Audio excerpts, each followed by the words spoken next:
సింధు నాగరికత అనేది హిందూ మతోన్మాదులకి మింగలినటువంటి ఒక వెలగపండు మాదిరిగా గొంతులో ఇరుక్కునుంది. అందుకని వాళ్ళ మార్గం ఆలోచించి ఈ సింధు నాగరికత అంతా కూడా హిందువులదని చెప్పడం మొదలెట్టారు. కానీ ప్రపంచంలో దానికి ఒక ఈనుపులంత ఆధారం వాళ్ళు చూపించలేదు. ఆ నాగరికత గురించి మనకి ఏమీ తెలియదు. దాని తాలూకు పుస్తకాలు మన దగ్గర లేవు, ఏ పుస్తకాలు దాని తాలూకు నాగరికత లేదు. ఇది ప్రాబ్లం. ఇంత చిన్న విషయం తెలియదు ఎవరికి. రాముడు 60,000 ఏళ్ల క్రితం పరిపాలించడం కాదు, అసలు రాముడు మొన్నవాడు చాలా కష్టంగా ఉంటుంది మీకు మాట్లాడడానికి. రాముడు ఎవడో వేదాలకు తెలియదు. వేదాలకు మనకి ఇండస్ సివిలైజేషన్కి కొంచెం అటు ఇటు ఉన్నాయి. ఇండస్ సివిలైజేషన్ క్రీస్తుపూర్వం 3,000 నుంచి 8,000 దాకా ఉంది. క్రీస్తుపూర్వం 3,000 నుంచి 8,000 దాకా ఉంటుంది. వేదాల తర్వాత ఉపనిషత్తులు వచ్చినాయి, ఆ తర్వాత పురాణాలు వచ్చినాయి. అప్పుడు రాసుకున్నాయి ఈ కథలన్నీ. నువ్వు ఏదో ప్రాచీనమైన గుళ్ళు 60,000 ఏమి లేవు. భారతదేశం అత్యంత ప్రాచీనమైనటువంటి గుడి దాని వయసు మహా అయితే 2,000 ఏళ్ళు కూడా లేదు. గుడిమల్లం అనేటువంటి గుడి మీరు ఎప్పుడైనా వెళ్ళి చూడండి. ఆంధ్రప్రదేశ్లో మన చిత్తూరులో ఉంది. అది అత్యంత ప్రాచీనమైన శివలింగం. దాంట్లో వీళ్ళు అనుకున్న విధంగా ఉంటాడు శివుడు. మళ్ళీ అదో ప్రాబ్లం. అంతా ట్రైబల్ మాదిరిగా ఉంటాడు. అది డైరెక్ట్ పెన్నీస్, అది ఇంకేం లేదు. పెన్నీస్నే పురుషావయవాన్నే పూజించడం అనేది, ఆరాధించడం అనేది అది పైగా వేదాల్లో లేని కచ్చింది. ఎక్కడి నుంచి వచ్చింది? బయట నుంచి. గుడి మంది కాదు, బయట నుంచి వచ్చింది.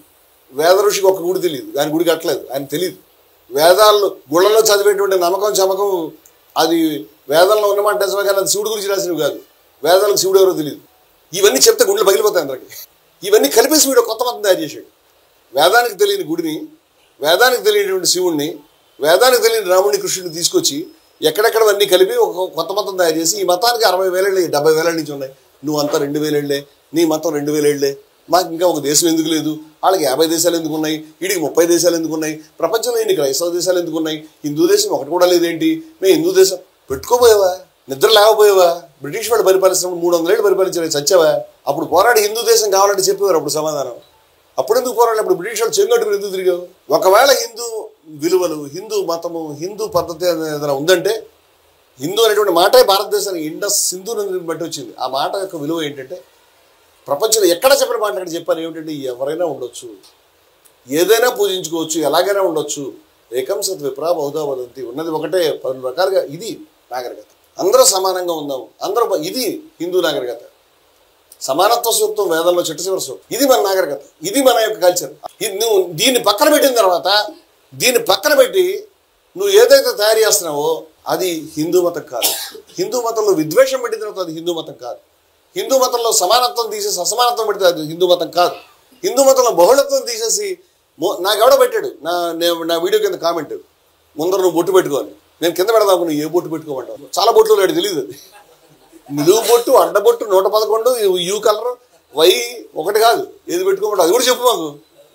నీకు తెలియని విషయం ఏంటంటే, ఒక బొట్టు లేదు, ఒక సంస్కృతి లేదు, నీకు అది తెలియదు ఫస్ట్. అది హిందూ మతం అంటే. ఒకటి పెట్టుకో అనగానే హిందూ మతం కాదు. భగవద్గీతని చచ్చిపోయినప్పుడు చదివితే టైర్లకు వస్తే అది హిందూ మతం కాదు.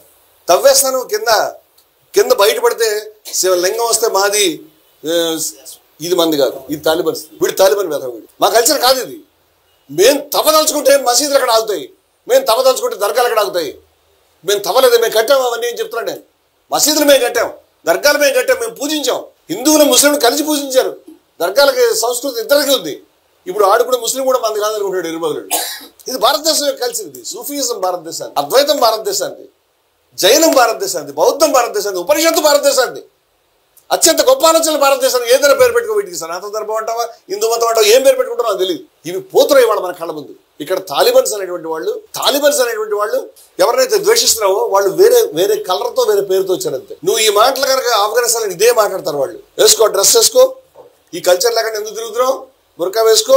స్వర్గం ఆయన పెట్టాడు కదా, ఆయన చూసుకుంటాడు కదా. నువ్వు మధ్యలో నరకాన్ని నీకేమైనా ఫ్రాంచైజీ ఇచ్చారు ఇక్కడ, నువ్వు ఇక్కడ పెట్టరా బాబు అని.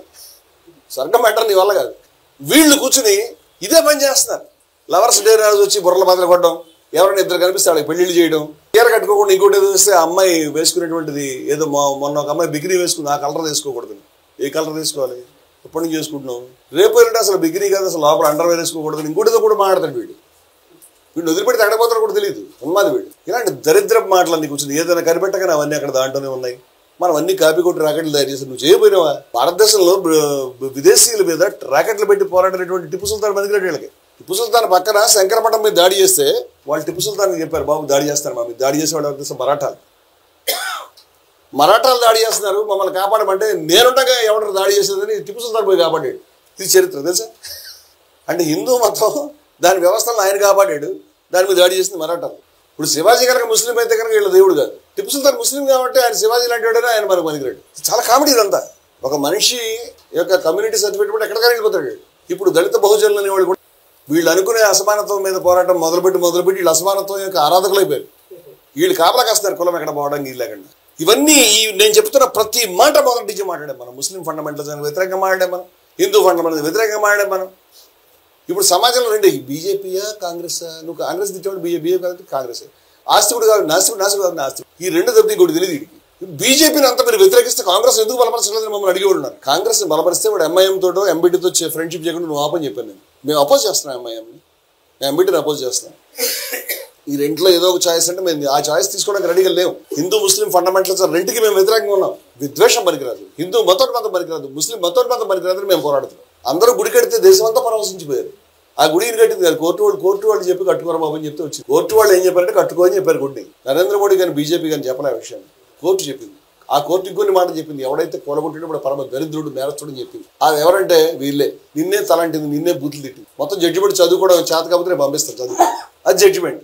అంతేకాదు ఆ కోర్టు పక్కన మసీదు కూడా జాగా ఇచ్చింది. ఆ జాగా వాళ్ళు మసీదు కట్టుకోవడం కూడా ఏర్పాట్లు చేసుకుంటారు. నువ్వు మొత్తం మందిరం కట్టిన క్రెడిట్ నీదైతే కనుక మసీదు కూడా వస్తుంది, అది కూడా క్రెడిట్ తీసుకోమన్నారు. అప్పుడు ఆ టైంకి నువ్వు ఓడిపోయి కాంగ్రెస్ వచ్చింది అనుకో, కాంగ్రెస్ హయాంలో మసీదు కట్టించి మేము గుడి అనేంత నీచుడు ఏదైనా మాట్లాడతాడు. రెండుకి వీడి రెస్పాన్సిబుల్ కాదు. నిన్న ఒక ఆయన చెప్పాడు, ఏది గుడికి తన భార్యతో వెళ్ళేటువంటి ముఖ్యమంత్రి కావాలంట. నిన్న చూశాను నేను ప్రకటన.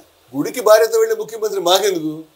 చదివించే ముఖ్యమంత్రి, హాస్టల్స్ని బాగు చేసే ముఖ్యమంత్రి, ఆరోగ్య వ్యవస్థలను బాగు చేసే ముఖ్యమంత్రి, ఉపాధి కల్పించే ముఖ్యమంత్రి, ఆకలికి జనం చచ్చిపోకుండా చూసే ముఖ్యమంత్రి కావాలి. కానీ ఆడి గుడికి వెడితే ఏంటి, మసీదుకి వెడితే ఏంటి, చర్చికి వెడితే ఏంటి, ఎవడికి కావాలి? ఆడు పెళ్ళంతో వెళ్తే ఏంటి, బామ్మడితో వెళ్ళి అల్లాపోతే మాకేంటి?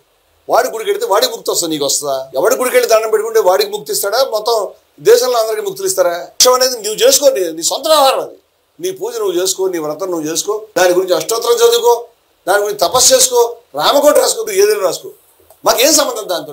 ఈ దేశ పరిపాలకుడికి చేయాల్సిన డ్యూటీల్లో భార్యను తీసుకుని గుడికి వెళ్ళడం ఎప్పటి నుంచి చేరింది? ఎవడు చెప్తున్నాడు ఈ మాటలన్నీ కూడా? ఇట్స్ అ ప్రైవేట్ మ్యాటర్, అది రాకూడదు చర్చ. వీడు భయపడి గుడికి వెళ్తున్నాడు, ఎందుకైనా మంచిదని టోపీ పెట్టుకుని మసీదు కూడా వస్తాడు, ఎందుకైనా మంచిది చర్చి కూడా వెళ్ళి ప్రేయర్ చేస్తాడు. 60 70 దిగజారడం మొదలు పెట్టాం, బాబాలకి అందరికీ దండాలు పెట్టేది ఇందిరాగాంధీ గారు వెళ్ళి, ఎందుకైనా మంచిది. ఈ ఎందుకైనా మంచిది కాస్త అక్కడికి వెళ్ళిపోయింది. ఇప్పుడు